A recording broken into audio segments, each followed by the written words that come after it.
everyone. Thank you for joining us again. Thank you for signing on your Thursday evening to work with us and talk to us and hear more about what we're trying to share with you. So we have an interesting topic today. We are going to be talking about ways and things that you should consider when you're trying to organize your online setting for your students' needs. And Mary Horn will be walking us through that. So as always, remember that this webinar will be loaded on the website, and the website, in case any of you don't know what it is right now, it's pretty easy to remember. We hope it's KZ. I don't know if you know that stands for Kazakhstan. And it's kzstemenglish.org. So hopefully you can find the webinar there if you want to after this. So we will begin, and we will allow Mary to take over. Okay, hello everyone. We're going to look at something that's really important to think about, is how to make your students' needs front and center in your online courses. All right.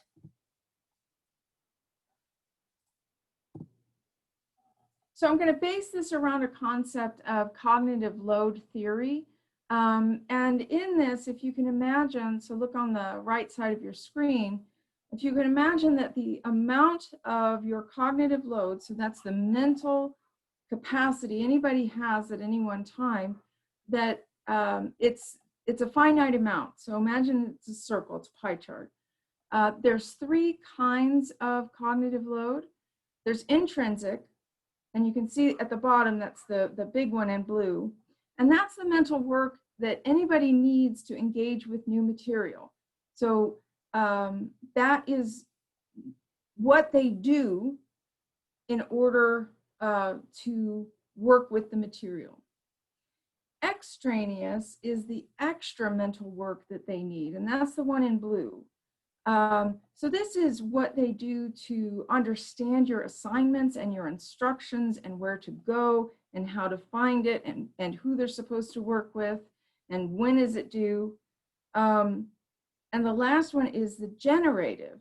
And that's the actual work in their brains that they need to do to gain the knowledge by engaging with the material. So because it's a finite amount, there's only so much to go around. If we have a lot of extraneous things in our cognitive load, and so that's the things like understanding the assignment, understanding the instructions, so not actually doing the assignment, not actually learning the material, that takes up more time, more space in that cognitive load. So we want to decrease that extraneous load, and we want to increase both the generative and the intrinsic load. So what we're going to talk about is how to do that. And I've got kind of three ways where you accomplish this. The first one is to use consistent structure and naming conventions. And we're going to look at specifically how to do that. Organize your class so that the flow is easy to follow. And again, we're going to look at how to do that. And finally, make any of your frequently used resources really easy to find, and we will also talk about that. So how are we going to talk about cognitive load? And specifically, we're going to look at how to decrease that generative load so that we can increase the other two. And I found an article by a classroom teacher published earlier this year, and she talks about it's called the 7 Guidelines for Setting Up Clear Online Lessons. And we're just going to go through each guideline. Okay, first guideline is time and place. the same time, the same place. So always publish your material at the same time every day or every week. Whenever it is that you publish your ideas and your work, always put it in the same always put it out at the same time. That way students don't have to guess or try to figure out, when do I go and I look where, and then the other part is always post them in the same place, again, every day or every week. So whenever you publish them at the same time and in the same place on the same day or week. And that could be anywhere. That could be in your Google Classroom or a course website you've created, or if your school has a different learning management system, or it could even be by email, just so the students know when the thing is coming to them. In terms of your time that you're going to say you're publishing, make sure it's a time that you can commit to. So if you say it will be at 4 o'clock every day, but you actually have lessons until 4 o'clock, that might be very difficult for you to commit to. So you don't have to publish it at the beginning of every day, but it might be easier for the students to understand. And I'd like to show you in Google Classroom how you might do that. How have I lost it already? Here it is.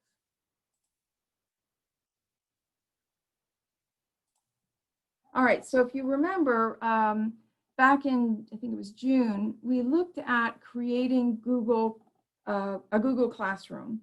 And we kind of looked at what the different things can provide for you. So in this Google Classroom, remember the front page, this is called the stream. And right here, I can share something with my class. So that's an announcement, okay? And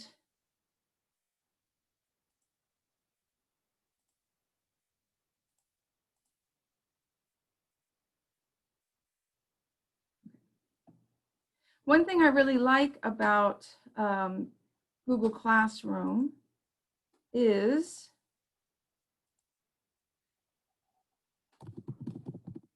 when you set up your post, you can actually schedule when it is going to be posted. So you could do these well in advance, and you can tell Google Classroom when you want it to come out. So it doesn't have to come out immediately. So I've called this one example, and I'm going to schedule it for, let's say I want it to come out on Monday at 8 o'clock. So I'm going to click schedule. Okay, so it's not here right now. It is actually here, because if you look at the saved announcements, it's right there. But since you haven't actually published it yet, you can't see it in the course stream, and the students can't either. So it's not confusing to them. So this announcement doesn't come up before another announcement that you want to have them see at a later time. Let me go back to my PowerPoint.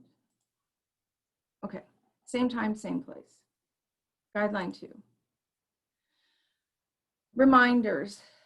They really need to be reminded, and then you need to reinforce what you are doing. And what I mean by that is to repeat to them where and when they should look for the lessons. So when you send them an email, put a reminder. When you put out your announcement for the day, put a reminder. You can put that reminder in your announcements. You can also put it in any email responses to your students or their parents, because a lot of times, especially early on in the school year, their questions are going to simply be, where do I find this? So if you have something like a stock response, so you don't have to type it every time, you can just copy and paste, they will also remember, oh yeah, I'm supposed to do this. So I want to put together guidelines 1 and 2, so same time and place, and reminders. So we're just going to grab the second one. And we're going to go to our Google Classroom. Okay, and you remember that announcement that I started that I called example. I'm going to put it in here. And now I actually want to, I want to publish that earlier. So I want the students to see it tomorrow, first thing. So I'm going to change that to Friday at 8 a.m. so that when the students come in, this is the very first thing they will see. So if I click schedule, you can see it's still in my saved announcements because today isn't Friday. So same time, same place, and a reminder. And you can always send that reminder back out every day. You can send it in their email. You can send it to their parents. Whatever you need to do to help them to remember, same time, same place, where and when.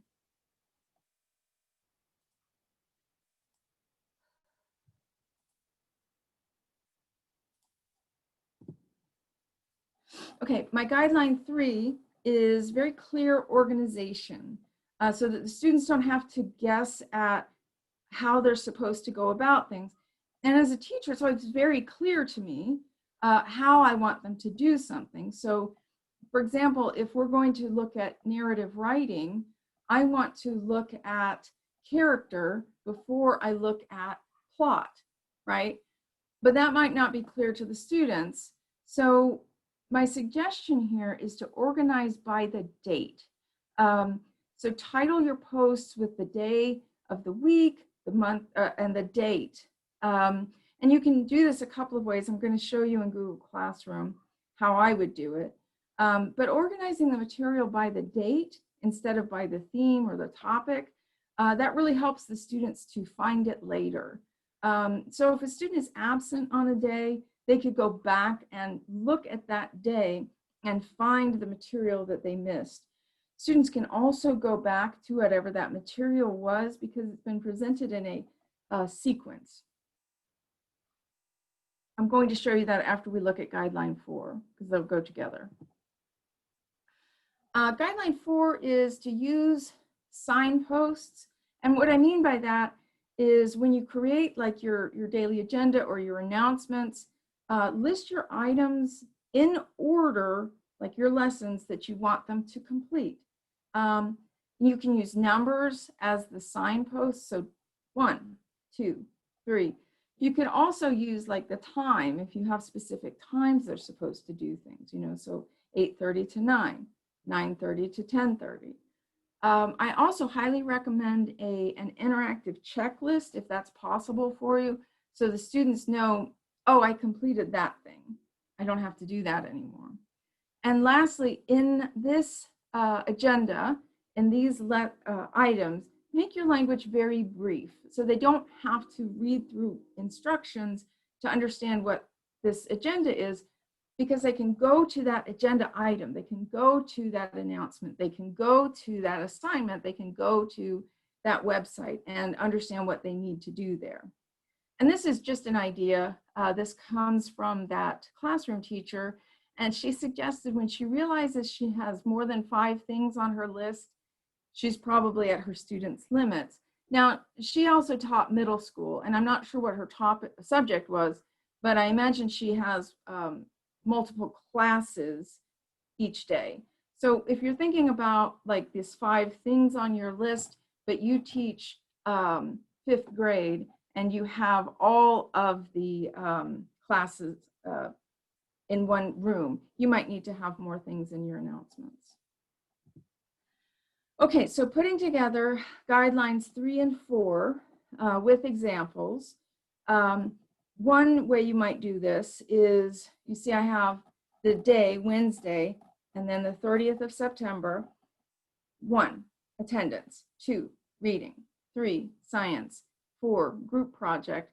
5, mathematics.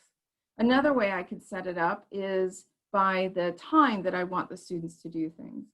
And in this second example, I provided a little bit of, a little bit more than simply attendance. So in the second example, I have the time, so 8:30 to 9. This is going to be homeroom and attendance. So this tells the students, because we've done homeroom and attendance before, they know that this is the time when they come on and this is going to be maybe a synchronous thing. Okay, so how do we do this in Google Classroom? It's actually quite simple. So I'm going to take this first example. I'm going to copy it, go back to Google Classroom. I'm going to share it with you guys. Okay, here I am. So I'm going to, right here on the first page, I'm going to put an announcement. Share something with your class. All right. So you remember I copied it, so now I'm going to paste it here. And the students can see Wednesday the 30th. We're going to do this, this, this, and this, right? Oh, I forgot to include my numbers, sorry. 1, 2, 3, 4, and 5. And this is going to be in the same time and the same place, so the students know where to look. And before I just post, I don't actually want this to come out today because it's not Wednesday the 30th. I want them to see it when they come into the classroom on the 30th. So I will schedule. So you remember it's down here on the right where it says post, and then there's this little arrow. We're going to click schedule. And I don't want it to come out on the 25th. I want it to come out on Wednesday. So at 8 a.m. So I'm going to schedule it. Okay, and remember it's not on their course stream yet because it isn't happening yet. It isn't scheduled to start yet. Okay. So that gives the students a way to find what they're supposed to do in the way that they're supposed to do it. Oh, sorry, gotta share it again. Sorry, I'm going back to the PowerPoint. Okay, guideline 5 is links. Link everything. So repeat the links to your assignments. Wherever you reference the assignment or the rubric or website, link it. If you have that in your announcements, put that link in there. When you have it in the assignment, put the link there. If you send them an email, put the link there. They need to be able to find the things. So link, repeat them everywhere, make them easy to find. So wherever you're putting those links, whenever you're referencing something, be sure that you have that link in there so the students can find them. I highly recommend creating a resources section for your often used things. So your websites or rubrics or materials, anything you reference frequently, and put that on the top of your course outline. And finally, as you're creating these materials, before you send it out to the students, if possible, follow your links. Click on your links, make sure it goes to the right information. Because as you know, like with a website, if you are one letter off, it won't find the website. And then the students get confused, and that increases their extraneous cognitive load, which decreases their intrinsic cognitive load.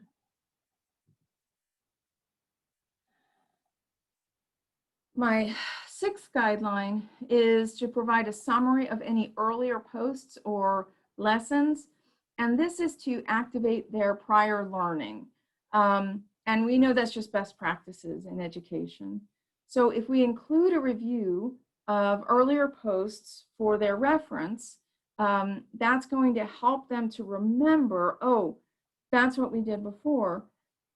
When you have those summaries, though, make them very brief, right? Just like you would in class. You would say, hey, remember yesterday when we were working on, and then whatever the topic was. Or last week we talked about, and whatever that topic was. And I would highly recommend you include the links from those previous lessons or posts so the students can easily find what you were talking about. So that's the links again, decreasing that extraneous load. Okay, my last guideline is to include a video overview with your post. And this goes back to a couple of things that we've talked about earlier this year. So the first one that I want to reference is what Mary Teresa talked about with creating a community. It's very lonely. It's very lonely online learning. You can feel very disconnected from your teacher and from your classmates. So if they get to see you and hear you, they get a better idea of being part of an actual thing. The second thing it kind of goes back to is I showed you several tools for creating those screencasts. And one of them was Loom. I don't know if you remember that, Loom, L-O-O-M. So you can have your PowerPoint, or you can just have your assignment. You can start Loom and just talk them through what it is. And put the video maybe at the top of your post, or in some places it will have to be at the bottom because it will be a link. But in whatever way that you have this video available to them, again, organization is key, same place, so that they're not trying to find the video. The video is just available. Remember, always keep your videos short, less than 5 minutes. Ultimately, the video has 3 purposes. It helps to focus the student's attention on what they're supposed to be looking at and working on. 2, it activates their prior learning. And 3, it really creates that connection. And that's ultimately the goal of what we need. Okay, so the 7 guidelines: same time, same place, remind and reinforce, organize by date, use signposts, link everything, provide a summary of your earlier posts, and make a video overview. Okay, so let's see if we can't put all of that together.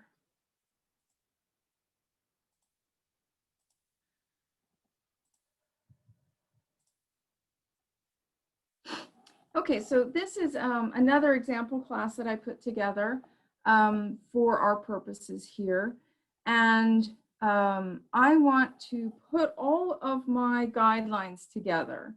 So the first one, and these don't have to happen in order, right? So we had same time, same place, and we had, I'm sorry, I suddenly forgot what I called it. Remind and reinforce. And the third one is organized by dates, and use 4 is use signposts. Well, in Google Classroom, the way we would do that is in classwork.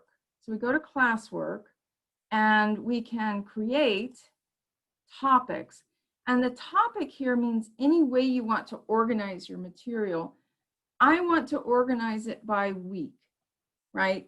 So that when the students, they're absent or they need to go back to something, they can go by that week. So that's the organized by date. So let's put a topic. And I'm sorry, I don't have my calendar handy, so I'm going to call this week 4. And I think that's going to be help me. I'm sorry if I get the wrong dates. I think that's the 26th of September to October. So if I add that, now this is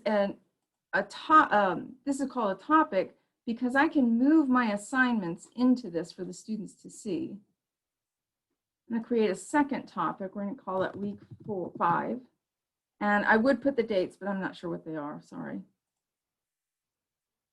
Okay, so you can see right now it's organized week 5 on top of week 4. Well, I didn't actually want to do that. Okay, so I can move it down. I can even just drop and drag it. So now I've got week 4 first and I have week 5 second. Earlier, I created a couple of assignments and I want to show you that I can put them down into the week. So I have Wednesday math quiz, and go down and put that because I want that to happen in week 4. And then I also want them on Wednesday to do math lessons, okay? So I'm going to put that down here in week 4 as well. All right, well, I don't have a good naming convention here. I've got that I want them to do it on Wednesday, and I've scheduled it to come out on September 28th. So that is on Wednesday, but I don't tell the students what order I want them to do this. So because I've got the math quiz scheduled before the math lesson, that's what it looks like here, they're going to think, oh, I want to do the quiz first. Well, I don't want them to do the quiz first. So one way I can get them to understand that the way I want them to do these things is to simply move math lesson above math quiz. But remember, I talked about signposts. And another way, so I'm going to click on Wednesday math lesson. Another way that you can make it clear that you want them to do this before the other thing is to simply put the number 1 before it. So now they know that they need to do this one first. Well, I want them to do this math quiz as well, and I want them to do the quiz right after they do the lesson. So I'm going to edit it as well, go up to the quiz, and schedule it. Okay, so now we can see we're scheduled to come out on September 28th at 8 a.m. for the math lesson. We're also scheduled for Wednesday, September 28th, for the math quiz. These will both be posted at the same time in the same place in my Google Classroom. They're going to be organized by date. So week 4, September 26th to October 2nd. For Wednesday, I've got that I want them to do their math lesson first. Then I want them to do the math quiz. And all of this helps to decrease that extraneous load so you can increase the generative load and the intrinsic load.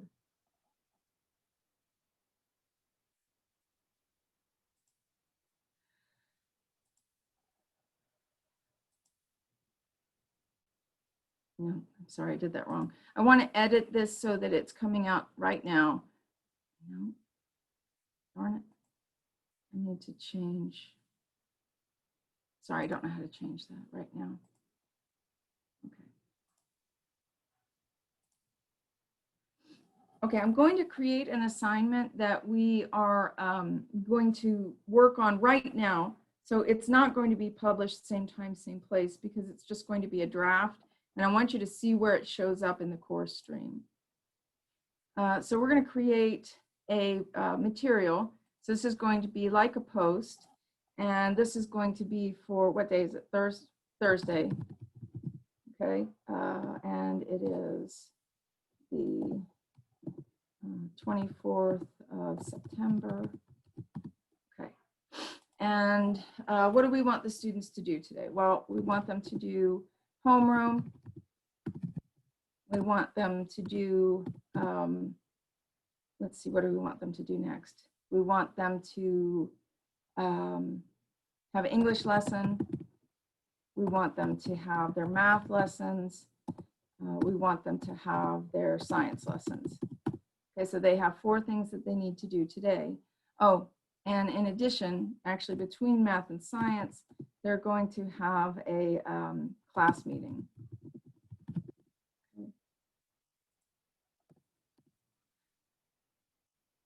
So I'm not going to schedule this post because we're doing an example of what it will look like. Okay, so it's not organized. It's up here under just on its own. So if we want to, we can organize it. And because it is in this week, which would be earlier than the week 4, we're going to call this week 3, put a new topic in there. Okay, and it came up first. We're going to take this assignment, put it into week 3. So when a student comes in and they click classwork, they're going to see week 3, week 4, week 5. They can see it on the side here, all topics, week 3, week 4, week 5, and they can see what assignments they need to do. Well, this is our announcement. This is our agenda for the day. And maybe we even want to write that. Let's edit that. Okay. So Thursday, September 24th, agenda.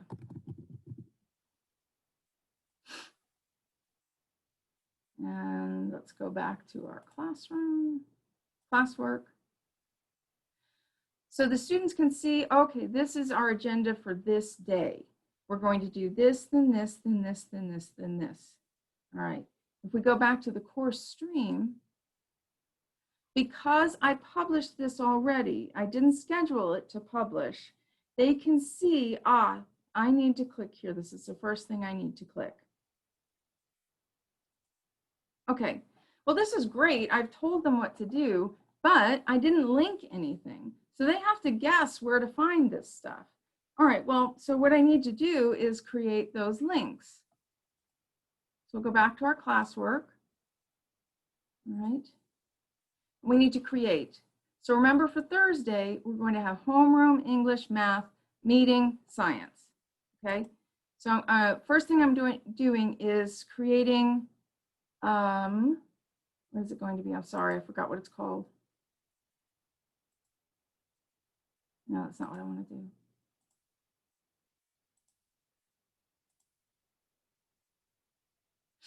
I'm sorry, I'm trying to link it to Google Meet and I don't remember how to do that.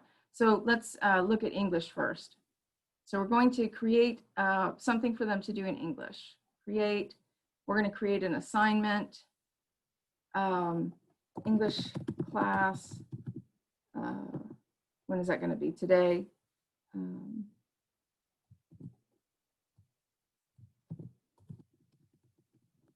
English class, Thursday, English lesson. Okay, and let's do narrative writing. Okay, we'll put on all our instructions here. We can create something like a Google document. So it's creating a document for us. Here we can put the specific instructions. Think about the story we read last week. Today, we are going to talk about character. Okay, so then you might put in the rest of your instructions, like what you want them to do, how you want them to think about character. Maybe your goal is to have them create a storyboard where they have their own story that they tell. Okay, so hopefully that's gone back to the assignment page.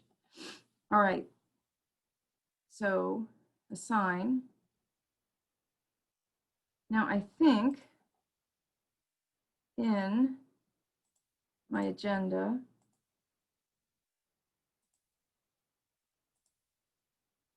I can add a link here. So I can link it to my Google Drive, to an external link, a file, or even a YouTube. So I want to add that Google Drive, that thing that I just created. Sorry, it's called Untitled. And then when I save it, you know what, let's title it because now it's confusing.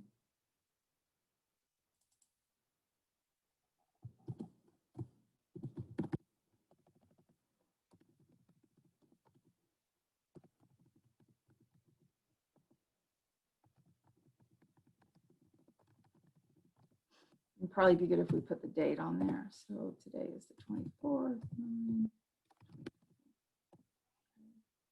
So it should be when we go back to our class.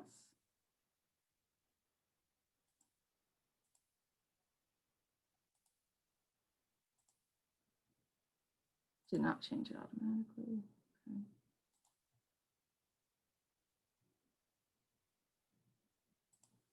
Hopefully it will when we go back. I'm sorry, when I made this, I should have called it by its name. I forgot to do that, so now it's not showing up, right? And I don't know how to make it happen. But if I did it, you know what, let me do it so it's right. Close that. we're going to go back and edit this.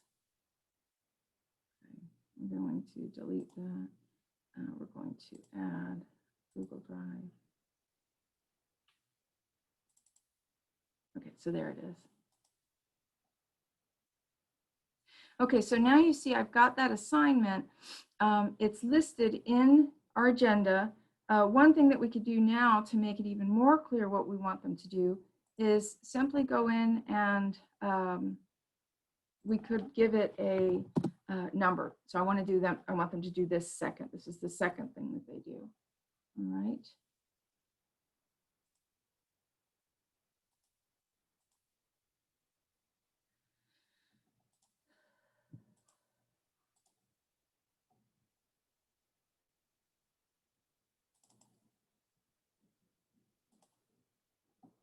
Did it change the name? No, it didn't. Okay, sorry. I don't know how to get it to change the name right now. But as you can see, I can put these assignments in order that I want them to accomplish these things. All right, so same time, same place, organized by time and date, remind and reinforce. So that would be our reminders at the beginning of the day.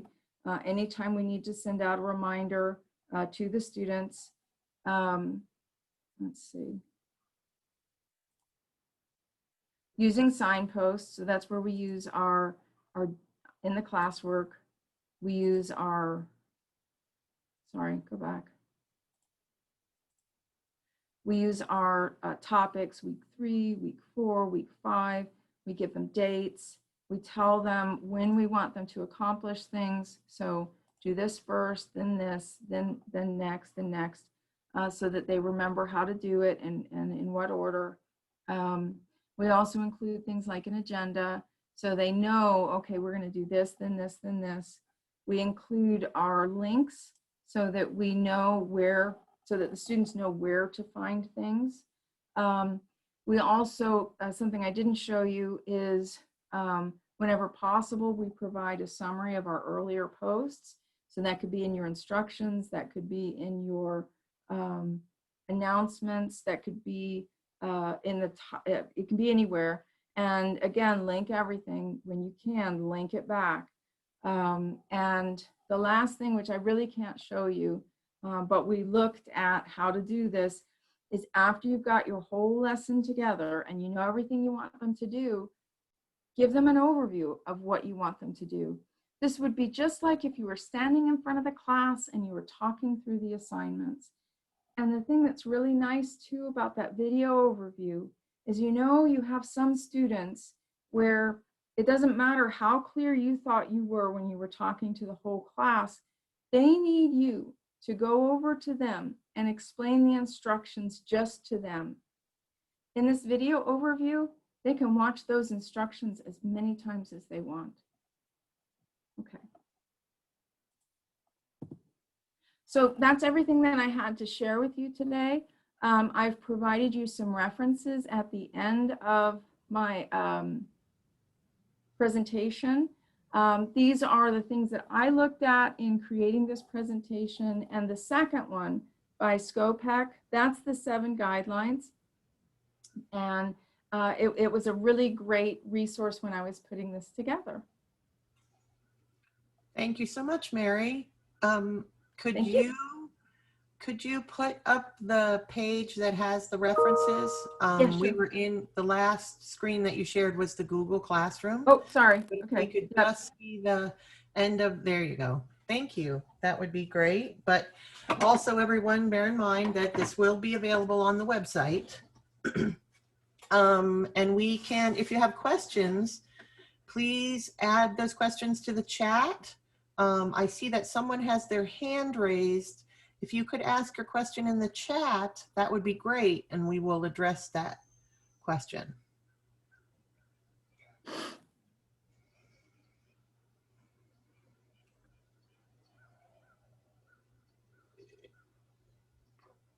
You were worried about your time, Mary, but that was perfect timing.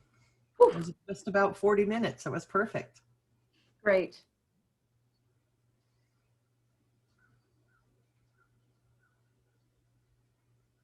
Any questions? Everyone is saying thank you to you in the chat.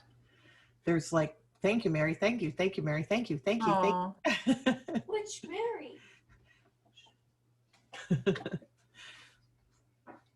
you guys are very sweet. Thank you.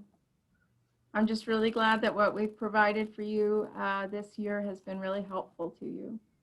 You'll remember the 7 points. I know, I really liked that. It was very clear.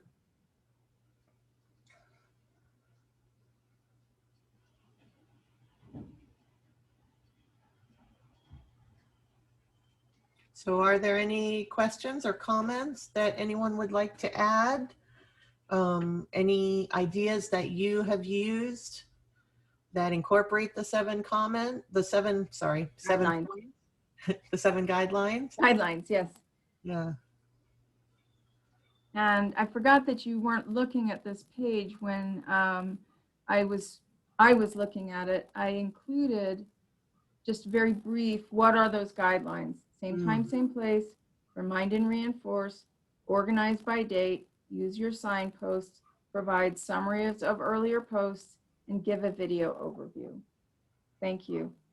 And it's really interesting, right? Because those guidelines, we think that it's online instruction, and so it has to all be different. And actually, we use those guidelines when we're teaching face-to-face all the time, especially signposts, right?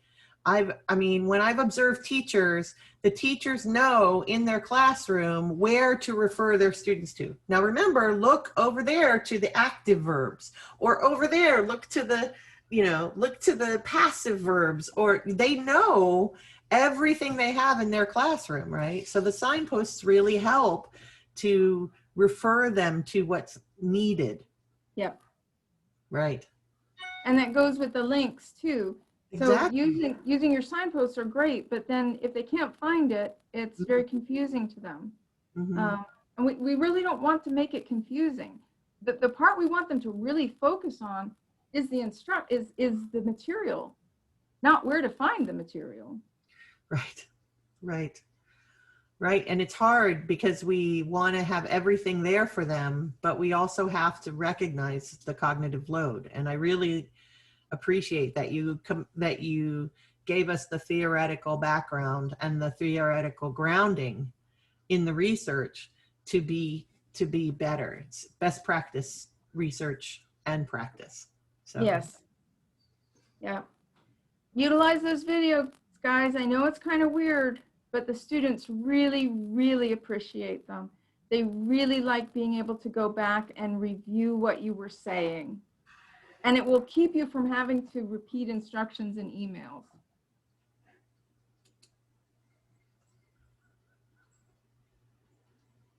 Yes, so I'll write the answer right here in the chat. The question is, where can we find the website?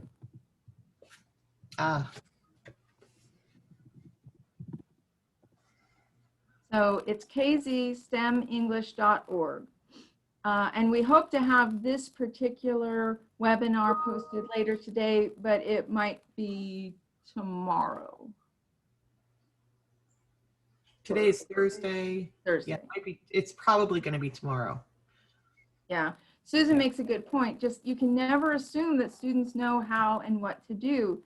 And when they have to try to guess, when they're trying to think about where to do it, what to do, that increases that extrinsic load. It decreases their ability to work with the material and understand the material. And we really want them to really understand the material, right? And that part where they have to work with the material, we want that to be the part where they have to struggle a little bit and really think about it, right? Like, how do I do this? So that when they have that, then that increases their ability to put that into their long-term memory and to learn it and remember it and understand it.